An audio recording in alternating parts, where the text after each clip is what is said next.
All right, thank you. Jim was saying, my name's Cody Scoggins. I'm the water efficiency coordinator here at Medford Water. And today I'm just going to talk to you a little bit about what we do at the Medford Water Commission and where our water comes from and some of the programs and conservation efforts we put forth to save water for the long term. Just wanted to pull out at the beginning, start with the entirety of Oregon and, what it kind of looks like as of right now of drought. And, we're kind of in the bottom left-hand corner. So we're looking at extreme drought, which is about 50% of most of Oregon. And what that means is, planting's delayed, wildfire activity is high, reservoir and lakes are very low compared to normal, and irrigation water is scarce and becoming more scarce day by day. Pull up here the reservoir levels for the irrigation districts. A lot of people get confused, and I'm sure Siobhan will touch on this as well, but most of these lakes are for irrigation water, and although they have little to do with where we get our water, they still impact in a very large way. So I put pictures here of where each irrigation district pulls from. So you got Fish Lake as Medford Irrigation District, Rogue River Irrigation District pulls from Agate Lake. We pull from Medford Irrigation District, pulls from 4 Mile as well. Howard Prairie, High Lake and Immigrant Lake are all Talent Irrigation District. And as you can see, the site for store eyes is the levels of each of these reservoirs. Fortunately, Agate Lake is 100% full as of 2 days ago. But we're seeing these lower numbers in the other reservoirs. This is the teacup for the Rogue River Basin, Big Butte Creek Basin. So what we're focused on here is, the Lost Creek Lake, and I think it's a little bit more than 50% full now. I think I pulled this on the 6th. So I think this rain's helping a little bit. And I put here Willow Lake teacup because in the summertime, like Jim was saying, Eagle Point Irrigation District has water rights to Big Butte Springs. So we use Willow Lake to help supplement those water rights to feed that irrigation district. And this allows us to do that. All right. Well, we'll jump right in. So Medford provides water to Medford city customers and White City and all the surrounding areas. And the two primary sources are the Big Butte Springs and Rogue River. So starting with the Big Butte Springs watershed, as you know, Big Butte Springs is in Butte Falls, and Rogue River is supplemented in the summer with our treatment plant, the Duff Water Treatment Plant. We provide around 140,000 customers water. And like I was saying, our retail customers of Medford and White Cities. And we also supply water to our partner cities of Ashland, Phoenix, and Talent through our tap line, Central Point, Jacksonville, and Eagle Point. We also have 2 water districts, the Charlotte Ann District and Elk City District.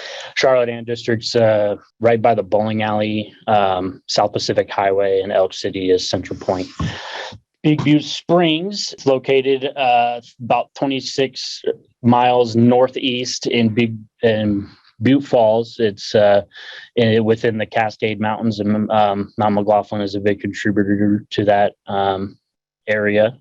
It's been our primary source of water since 1927, and no pumping and minimal treatment occurs because it's all gravity fed and it doesn't see the light of day until it hits your tap. Reason for why our water is on the cheaper side is because it's there's no cost associated with us getting the water from Big Butte Springs. 2 pipes flow by gravity, and this water supplies water year round. And the aquifer, it is we still have water, but we have seen in the recent years and historically that it is starting to decrease in flows, and I'll get into that more a little bit later. The watershed, it relies solely on snowpack and rain, so this weather we're having has been great. And lastly, Big Butte Springs has a capacity of 26.4 million gallons per day. We don't use that 26 million a day because we are only needing in the summer or winter times about 17 million gallons. So we have a pipe. It's called pipe and a half. So we have one full pipe and one half pipe supplying water, and that's about 19 million gallons. Then we got the Rogue River, and this is our supplemental water in the summer times for during peak demands. Duff treatment plant was built in 1968, and it's like I said, it supplies water from the Rogue River during the summertime in those peak months. As you know, it's surface water, so it requires treatment. The treatment is pretty simple. It goes through ozonization. We put chlorine for disinfection. And then it goes through our conventional filters, which is layers of rock and sand or granite, and then it goes out into the system. Our capacity for Rogue River is about 45 million gallons. And I put the CFS there because it really shows, like 45 million gallons a day seems like a lot, but as current flow as of yesterday is 1590 CFS. We're only taking 70 CFS of that. So, it seems like we're pumping a lot out of Rogue River, but it's minuscule compared to, the big picture. Like I was saying earlier, Duff does make up the difference in those peak months. And, historically, Duff was only meant to be ran from about May, early June to October. But now, our seasons are becoming warmer earlier. So we have started the plants as early as November 1st April 1st and ending late November. Just a couple graphs showing some of what Duff treatment plant does. So as you can see in 2021, we've started it as early as April 1st. And in the previous years, you can see, kind of we're in that same area as well. And our production was a lot more last year. Like I was saying earlier, average winter daily demand is 17 million gallons. And then summer season, it gets about 50 to 60 million gallons. On the right-hand side, this graph shows our dependencies on both Big View Springs and Duff treatment plant.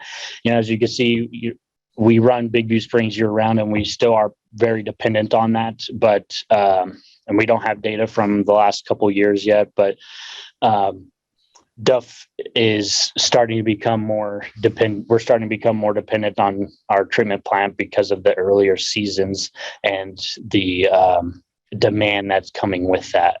The big picture is, where's the water going? And it's simple. It's everywhere. We drink it, we use it to shower, we use it to flush toilets, and it also goes in our irrigation system.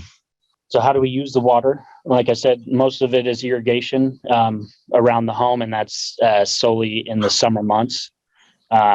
Toilets use the most indoors. And this graph here just shows the amounts of where and percentage of, as a whole, where that water is being used. A typical family of four should use about 4 to 5,000 gallons in the winter and 25,000 in the summer. And so that's not the case everywhere, but that's typical what we see. And, these fluctuates because of leaks and older toilets, use more gallonage, things like that. Inefficient irrigation and proper scheduling and older plumbing fixtures are big contributors to higher usages in our system. So why conserve water? I think the question is pretty simple. It's because it's a limited resource, and, we're starting to see the water availability become a concern. Just because we have it doesn't mean we should take it for granted. And, reducing unnecessary waste increases available supply for longer terms. And it also lowers our peak demands, and it lowers the chances of us having to increase our infrastructure to hold more water to supply, more people with that. There's more in-stream benefits water quality wise.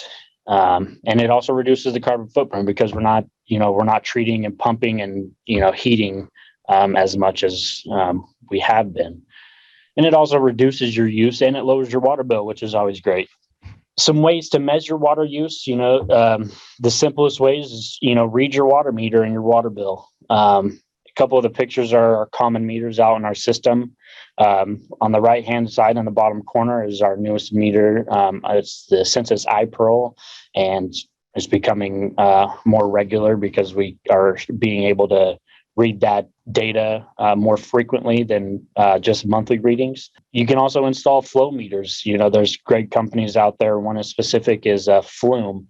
They have a meter that or a device that attaches to your meter, and you can get, by the gallon water data to your phone, and it's all Bluetooth, and there's no construction for that. It's just you strap it on the side of your meter and you go at it. Unfortunately, they don't work with our iPearls yet because there's different magnetization in the older meters that the Flume device reads.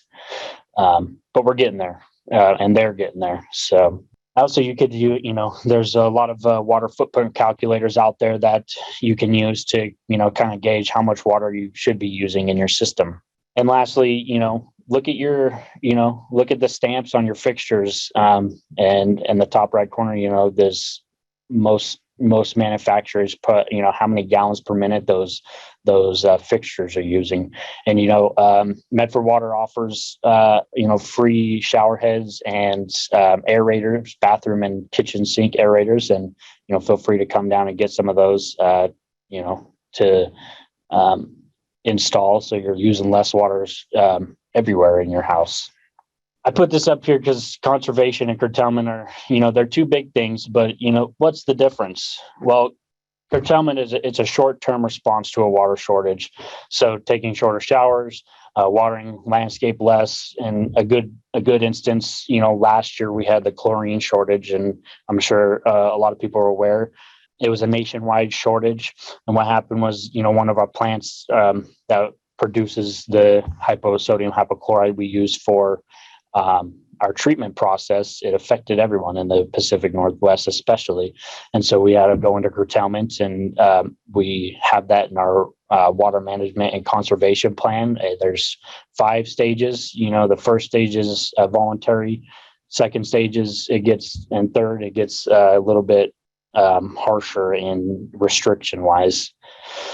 And conservation as a whole, it's a long-term strategy to reduce water, and upgrading plumbing fixtures, retrofitting landscape and to drought intolerant plants are some of the little things and major things that help us conserve water long term. And I like to put the quote down here of water conservation entails doing more with less, not going without. So, we have water. We will continue to have water, but there's ways to reduce that amount of water you're using. And one of the big ways is putting drought tolerant plants and less lawn, things like that. So some of the conservation programs we here have at Medford Water, our biggest one is our irrigation evaluations, and what we do there. We go out, and I'll talk a little bit more about that. Smart irrigation controller rebate, it goes pretty close with our irrigation evaluations. We do offer indoor water use evaluations as well. We have the toilet rebate program, which is a great program. Like I said earlier, we have giveaways of shower heads, aerators, and moisture meters, and a lot of it, public outreach. We have a WaterWise landscaping website. We have a info line, and things like what I'm doing now and Siobhan and I are doing now is just giving presentations and talk to educate people. So our smart controller rebate programs, it's a fairly simple program. On the left-hand side, you get these prehistoric controllers that were installed back in the day. And what the program does is you replace your controller with a more a WaterSense smart controller. Like on the right-hand side, that's the Ratio R2, I think it's called. And what all it's just more significant, and it's able to track. There's soil moisture probes you can get with them to put in your lawn, and it'll track the amount of rain. And when you water, it'll not water for the next couple of days, because it gives you after you water your lawn, it's 100%, and it'll go down in percentage, and at a certain percent, it'll turn your irrigation back on and things like that. And also, it's most of these new smart controllers are Wi-Fi compatible, so you get the app on your phone and you can actually be more direct with your irrigation right at the palm of your hand. Our toilet rebate program is one of our bigger programs. These pictures here are older toilets and a couple of new toilets. And what the program is you have these older gallon per flushes and 5 gallon and 3.5 gallons, and you get up to $85 when you put in Water Smart or Water Sense toilets, and for a 1.28 gallon per flush. So it's a pretty good program and a good rebate. Toilets are getting up there in price, but it's pretty good. We've been doing a lot of work with a lot of the motels that are remodeling, and they're getting those older toilets out that were there when the motel was built. So we have these incentives for that type of stuff, and for any customer who's interested in that, if their toilet's going bad, if it's leaking and they don't make parts anymore, we have this program to help save a little money on that end, because in the long run it saves water. So the irrigation evaluation, we do a zone by zone evaluation, and what that entails is we go to a controller, we write down what the current information is on there, and then we go zone by zone to write down any inefficiencies in this sprinkler system. And that could be like a leaking sprinkler head, it could be tilted forward or backwards, the spray could be off, and things like that. We also do a catch can test if needed, and that shows in the picture there, where we put the they used to use tuna cans, but these are little cups, and you turn the irrigation on for a specific amount of time, and then you read the amount of water, and you can actually dial in exactly how much water your lawn needs based on the numbers you're getting from these cans. We look at soil types. A lot of the soil in the Rogue Valley is clay soil. So, there's different methods to capture that water when you're irrigating. And one of those is the cyclone soak method. So you're using, less water for a short amount of time, but it's more consistent. So we look at the plant types. We look at the sprinkler application rates. And then after the end, we create a watering schedule, and we use 10 years of historical evapotranspiration data. And this is what the scheduling looks like. So we break it down into different sprinkler types. So you have, standard spray heads. It looks like a lot, but it's actually less than, most people use. And a lot of it's teaching the customers how to use their own controllers. And, with that, we promote a 3 to 4 day watering schedule. This is just a graph that we have put together, and it just shows before an evaluation and after an evaluation of how much of a difference just improving your watering schedule does. And it could be lower, but, there's always those outliers of, it could be leaks in the system and things like that. So it comes to leaks. This is what we see on the field. People move into the houses, they don't know what their irrigation looks like, or they just, it's over by the curb and they don't see it. So common places that we see leaks are in our service line, past the meter, of course, in your toilet. Leaking toilets are very common, and they use a lot of water over a longer period of time. Hose bibs dripping, and also your irrigation system, like in these pictures. And these were all taken last year, and these were just pictures of, leaks, and you don't see it, but, a sprinkler head can get run over, and, you have a geyser like in the bottom left-hand corner. Some common leaks in the irrigation, again, it's a malfunctioning valve. They're stuck, they have sediment, stuck in them, and they won't shut completely. Your backflow is leaking at the connection points, broken sprinklers, missing emitters, and also tree roots are a big, cause of irrigation leaks, because they grow wherever they grow, and they don't stop. So what can we do to prevent leaks? Obviously, the biggest one is fix them. You can plug your emitters that you're not watering plants. You can make regular adjustments to your sprinklers. Removing lawn and planting climate appropriate plants is a big one. Like talked earlier about the drought tolerant plants. Using a moisture meter, and we give those away to help customers really see what their soil needs. And don't water every day; it's not necessary. Watering every day it doesn't promote. It promotes shallow growth rate. It doesn't allow the roots to grow more deeply where that water is actually being stored.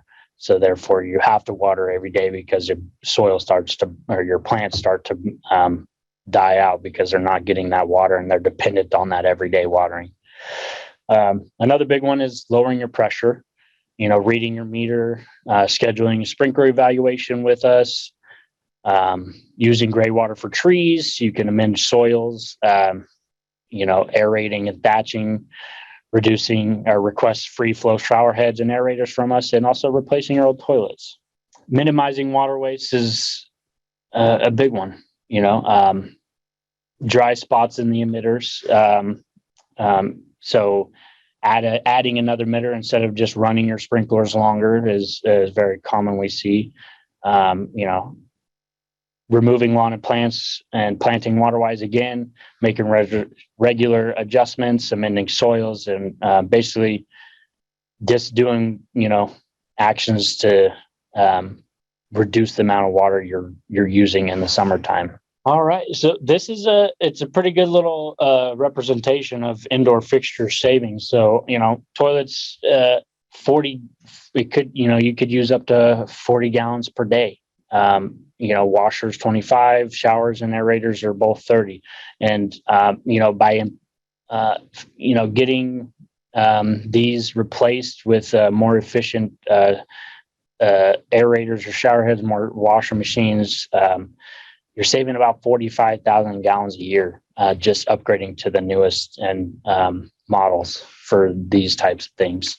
Public outreach is it's a big thing. Just in the last year, we did all these different presentations for the Garden Club, the Medford Rotary, Jacksonville Rotary, SoCan, Oregon and Washington Water Recap. My boss, Julie Smitherman, she was part of the Jeff Golden Water Forum. And we also we're big contributor to SOLA, which is the Southern Oregon Landscape Association. And what we do is we get all the local landscape contractors to meet every month, and we just go over, what they're doing in the field, how they're saving water, and how they're saving their customers' water. I went to the Emergency Resources Fair just recently. We did a workshop at the Dunn Ranch. As you can see in the bottom right-hand corner, Ashland and Medford were there. We also have newsletters and newspaper articles that we send out. And a big one is social media. So what are some customer actions that can happen to help reduce water and conserve water over time? Making long-term efficiency upgrades, the toilets, the aerators, all that. And take advantage of, local technical assistance, take advantage of our rebates. Know how much water you use and or need. Talk to us and schedule an irrigation valuation. You can talk to the irrigation districts or soil and water conservation district. We're all here to help. Upgrading indoor fixtures and appliances, upgrading landscape and irrigation practices. And the biggest one is just fixing leaks. They cost over time, and then they're gonna, and not just money but also our resource. You can look at gray water and rainwater catchment, although rain's it's here, but it's not, the potential is not there. And then supporting the upgrades to water supplier systems that will improve efficiency and resilience of our long-term projects. And those are just some of the ways our customers can help. And then lastly, how we are being proactive, and that is, we have our long-term water efficiency and conservation programs, and we provide education, of course, our assistance and rebates to maximize our water resources. We also are, we're upgrading our infrastructure to achieve increased efficiency and resilience in our system. We're applying for grants and low interest loans to reduce costs for water system improvements. And those are, mostly federal government grants. We have long-term planning as well. We have a master plan we're working on. We have a water management and conservation plan. And we're also, working on our climate reviews. Yeah, we also track and implement solutions to decrease water losses within our system. We track basically all that we can, and that's authorized loss of flushing hydrants, fires, fire departments using our hydrants, leaks in our system, and stuff like that. And then we also, we partner and collaborate with local agencies and communities to promote this conservation effort. We're constantly in different committees to help anyone and everyone provide, water efficient plants list, our programs, what we do at Medford Water. And so, that's just some of what we do and how we do it.